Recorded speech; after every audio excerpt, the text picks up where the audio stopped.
Hello and welcome to FanFiction readings. I read them, so you don't have to. SamSprite speaking. And today we're going to be reading Blessed Brothers by Lore55. Hanzo has been blessed with the twin dragons of thunder and lightning. Genji has been gifted with the dragon of iron.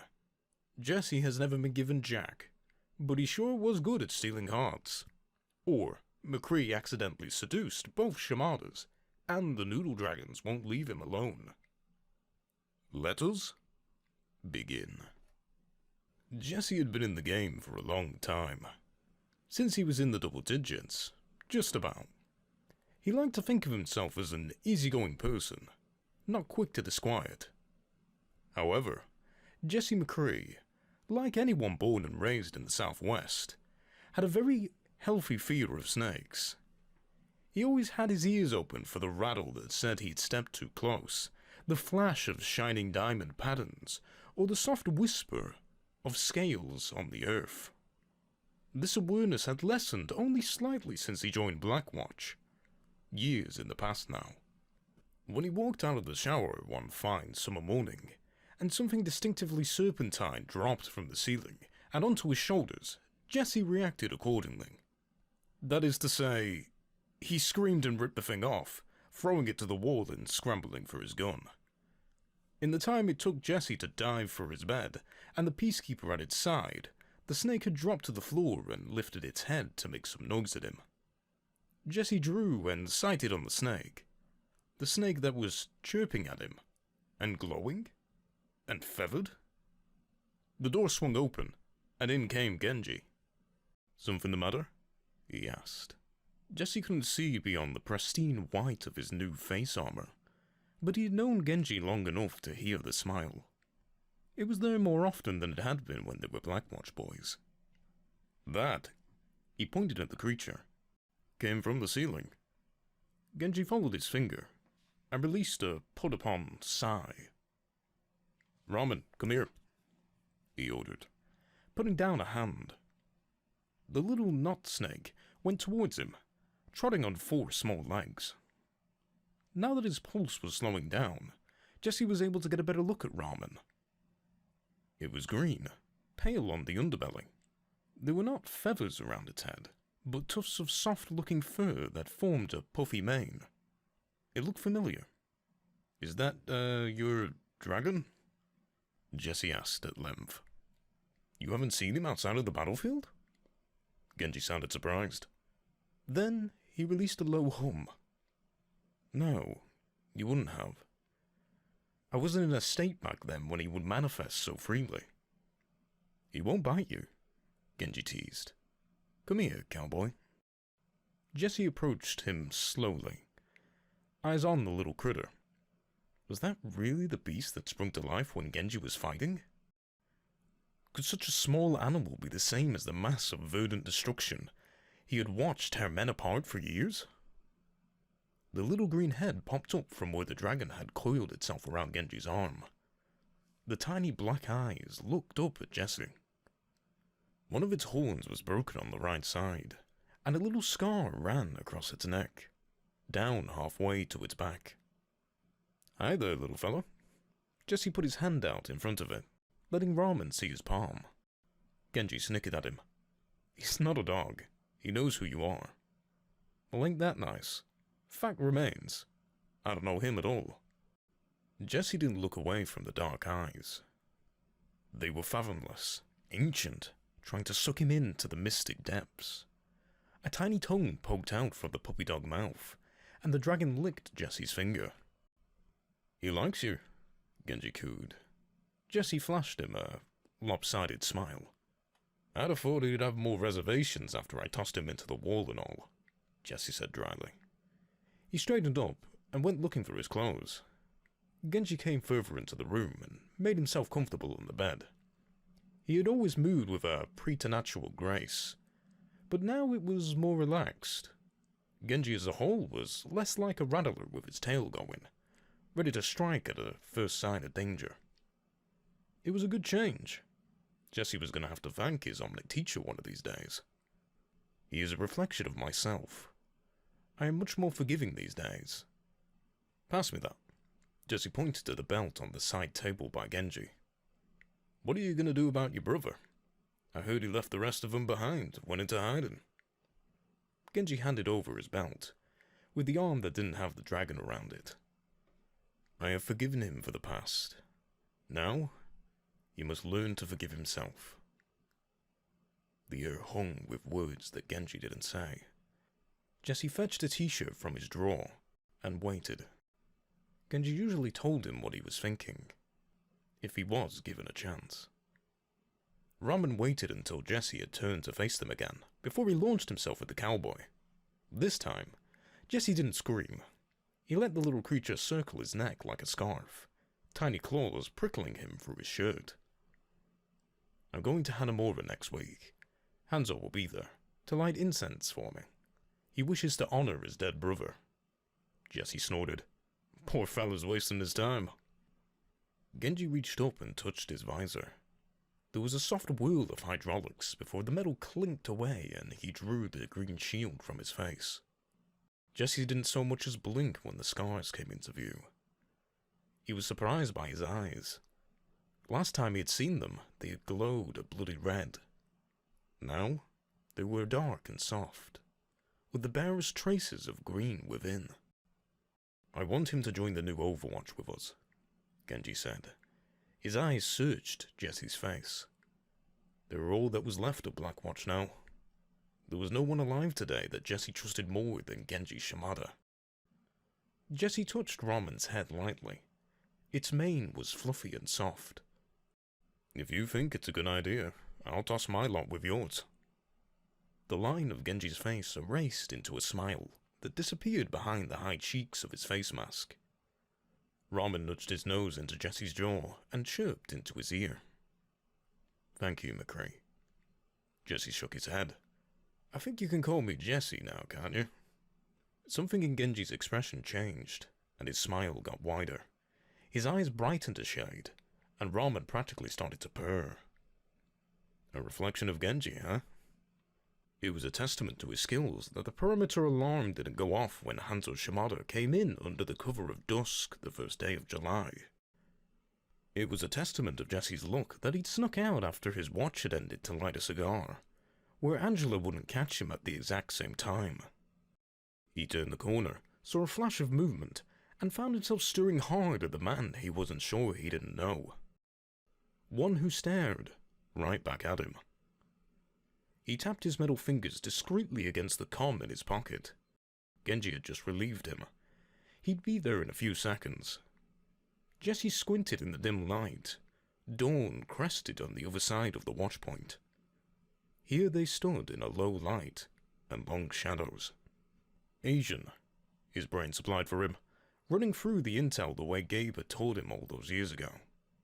Japanese, armed, not firing arrows, prosthetic legs, sneaky. Now that sounded pretty familiar. Brother? Genji's soft voice, muffled by his mask, drew the eyes of the stranger up the wall, where the cyborg was crouched, sword half drawn. It dropped back into its sheath. Genji fell silently between them, with the impossible, feline grace that Jesse had never been quite able to copy. The boarding transport lifted off the tarmac above them. Sunlight spilled across Genji's armored shoulders and lit the face of the stranger. He squinted into it, but made no move to cover his face, or slip back into the shadows. Genji had landed closer to Jesse than their little guest, and put himself between the pair. Jesse? Genji said his name like it was foreign tasting on his tongue. This is my brother, Hanzo. Jesse was staring at him. He knew. And from the set of metal shoulders, he also knew that Genji remembered what happened sometimes, when Jesse stirred too long. Genji had told him that he was inviting his brother to join them, but seeing the man who would hurt Genji that much... 9 years ago, he probably would have tried to punch him in the face. He can remember all too vividly the broken body Angela had pieced back together, circuit by nerve, by hydraulic, by muscle. Jesse had been in the infirmary on a stint with poison and broken leg. He had a pretty good view of the before and after. 7 years ago, When he trusted Genji with his back and Gabe with his life, he had no other earthly ties to the world. He would have put a bullet between this name's eyes without giving him a chance to blink. Genji knows this. Jesse told him as much when he finally gave him the full story of the fight. But that was a long time ago. The freshest memory he has now of Genji is the earnest, soft eyes, and the little chirp under his ear. The wounded boy turned serene man, who wanted his brother back and sought Jesse out to be his backup, when for all they knew, the rest of the world would be against them. So instead of all that, Jesse let himself smile and dipped his hat and a part of his body towards the newcomer. He can see, in the new light that had cleared away the darkness Hanzo had slunk in with, the old Shimada's eyes.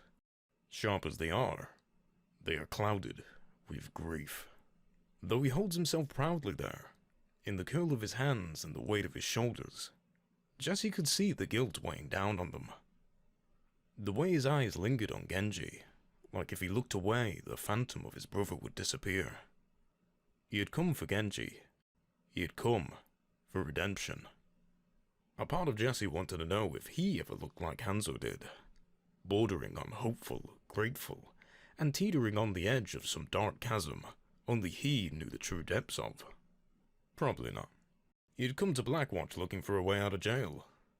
The idea that he could do good grew too gradually for him to have ever worn that weight. His was a little different. The difference between river rocks and desert stones. "You're welcome to use the front door," Jesse told him, intentionally prettying up his English. He looked at Genji again, cocked his head, and put his hands on his old teammate's shoulder. It slumped under the weight, relaxing. A chirp echoed under his ear, and abruptly there's a little green serpent squirming its way up inside his hat. "Ramen!" Jesse laughs, and nudges Genji towards the startled-looking Hanzo. "You got introductions to make, partner." Jesse wants to fidget, but he refrains. He stays as still as a desert, listening to the muted argument going on in front of him. As it happens, Genji had only told him about going for his brother, and no one else. Not everyone is pleased with the decision. "He's dangerous," Jack says flatly. His voice is getting more gravelly nowadays. "So are we," Genji says the words slowly. They aren't a threat, but they could be. Jack stiffens. Winston, who also sits in the meeting room, looks decidedly uncomfortable. He's technically in charge. Winston made the recall. Winston has been picking out the missions and making up the roster. "It'll be fine." Jesse waves his hand in a way that borders on uncaring. He can't see Jack's eyes anymore, but he doesn't need to know the scowl that has blossomed across his face. He's seen it 1,000 times in the past, usually aimed at him and Genji, and now aimed at the pair again. It's in the set of his hard jaw, the wrinkles on his forehead, and the tension in his shoulders. Jesse feels a bit awkward about the whole thing. It's not like any of them are unaware of the fact that Hanzo is standing outside. High-class assassin as he may be, they have all been in the run for the last 5 years, longer in some cases. Winston, maybe, is oblivious. "He may have left the Shimada Empire, but we don't know anything else about him." Jack's voice is sharp and vicious. "Besides, what he did to his own brother, you want us to trust him?" As I recall, Jesse draws out his words slowly, enforces his severity with careful pronunciation, letting them settle like a blanket across the room. "You took quite the chance on me. Nothing more than the fact that I shot your men in the knees instead of the head, and that I told you to shove your rifle up your ass when you came in to question me. You were a kid. I was 17 and had killed more men than half the people on the base right now put together, sometimes all in one job." Winston shifts in his seat, eyes Jesse like he's something new. Maybe he is.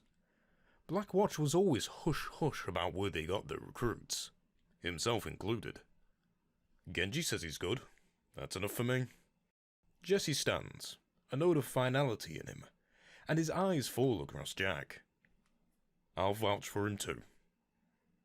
Jack bares his teeth and stands up so fast the chair almost tips over. Winston draws away from him quickly. A storm brews over the man's head, dangerous and dark.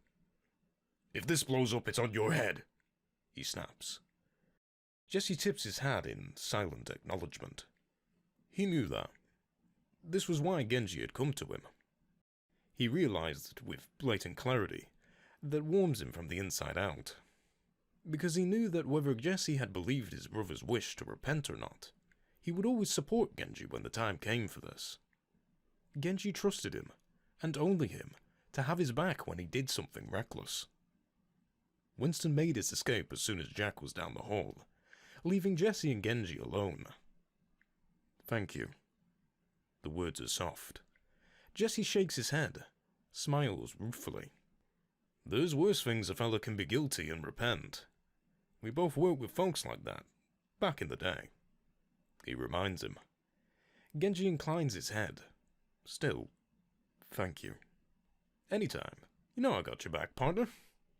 Jesse can feel Genji grin. 2 weeks is a short time in the lives of men. But in the lives of people who come close to death every day, it can seem like an eternity. It was 2 weeks that passed before it happened. Jesse had been sitting across the room from him, flipping through a magazine. Hannah, the youngest recruit, was leaning on his knees while she fought zombies on the big screen TV, cussing across his boots. Hanzo had been reading, before it happened. It is peaceful, domestic. Then, something lands on Jesse's arm. Something long and serpentine, matched by another on his other arm. The scaled underbelly is smooth, as it winds its way around his forearm. Small, intelligent-looking eyes look up at him. 2 whiskers float in front of a short muzzle. He pauses his reading long enough to look down and see a little dragon on each bicep. Small creatures wrapped around his forearms. "Hey, Hanzo," he calls. "Hmm?" Hanzo looks up, sees the dragons, and releases an exasperated sigh. "Honestly, come back here," he orders, holding his bare arm, now void of tattoos as well, towards the newly formed trio.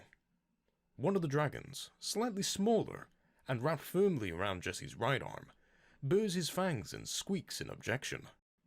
A furrow forms between Hanzo's brows. "I'm not joking. Return. Now."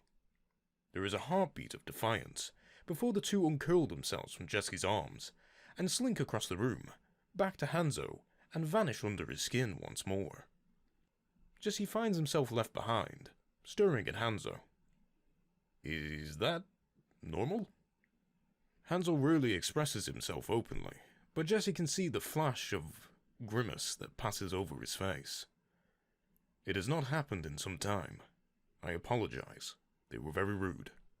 Jesse turns a smile on him, prepared to tell him that it's perfectly alright. He's forced to duck back, however, when Hannah jumps up, punching the air and howling her victory. Jesse laughs good-naturedly, and high-fives her. By the time he looks back, though, Hanzo was gone. Jesse McCree is 7 years old the first time he gets pinched. It's not much. A slap on the wrist from an officer. A scare. And then they call his mama. It's her that really scares him. Not the officer with the shiny gun and badges, or the man that had kicked a child in the ribs to get his wallet back. His mama has a fury like no other. One she doesn't even try to hide behind the closed doors on 1309 Country Road. He leaves soon after, going to better places, he thinks. In some ways, he's right. Jesse is 17 the day when Overwatch breaks down the door to the Deadlock hideout. He spends a week in a holding cell before Gabriel Reyes sweeps in with Jack Morrison, and the world tips around on its axis. When Jesse McCree is just shy of 27, he gets a call into Reyes' office. He walks in and faces down red eyes.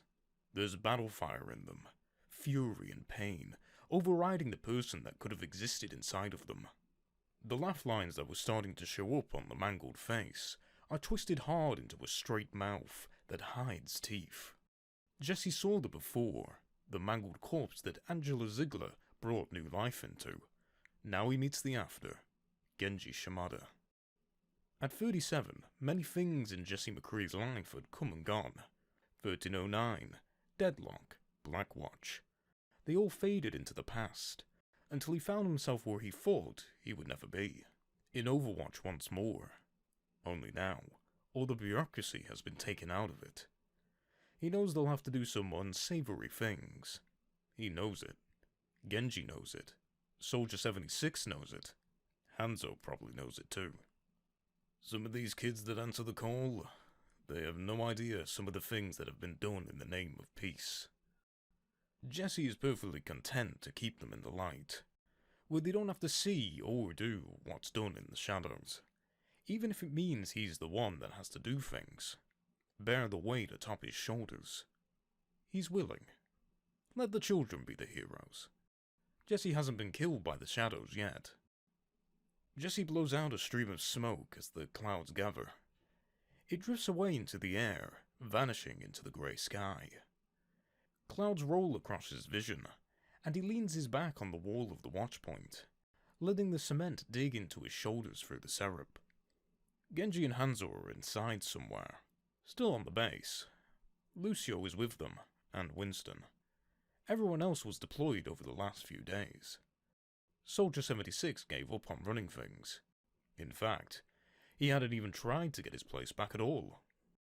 Jesse figured he'd had enough of that in the past. Jack Morrison was supposed to be dead.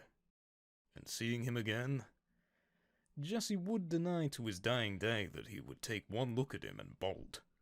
He couldn't handle talking to Jack for almost a week afterwards. Even now, he avoided him when he could. The soft sounds of the door sliding open is the only reason he knows when Hanzo walks out of the base. He takes 2 steps and stops, turning his eyes to Jesse, who nods at him cordially. He doesn't say anything, even though he wants to. Hanzo doesn't look like he wants to talk right now. He's stone still. He's tough, strong. Still though, Jesse knows what it feels like when someone you thought was dead comes back from the grave, and his relationship with Morrison pales in comparison to what Hanzo has on his plate. So Jesse just smiles at him, and lets the man go on his way. Only, Hanzo doesn't leave. He stands where he is, staring hard at... He's looking at something. Jesse thinks that, on another man, he might have been shifting uneasily. Finally, Hanzo's shoulders drop, and the air leaves his lungs. He disappears with the breeze. Jesse wonders if he saw what he was looking for. And that's the end of that. Thank you guys so much for listening. If you liked the video, give it a like. It helps out a ton. And if you want to be alerted about any future videos I make, subscribe. Thanks again for listening, and I'll see you next time.